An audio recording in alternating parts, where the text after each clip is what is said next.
เต้าเต้าเจ้า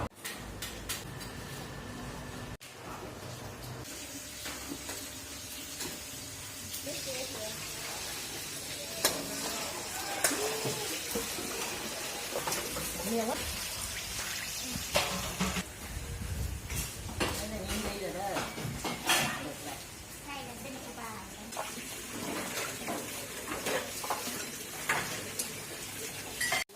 ใ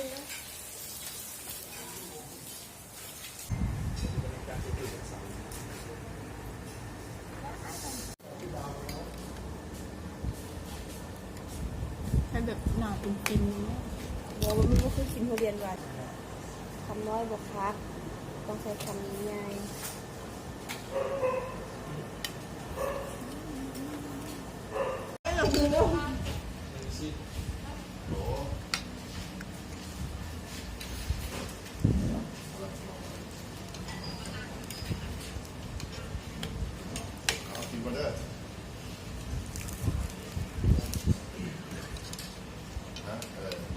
หนาแซ่บ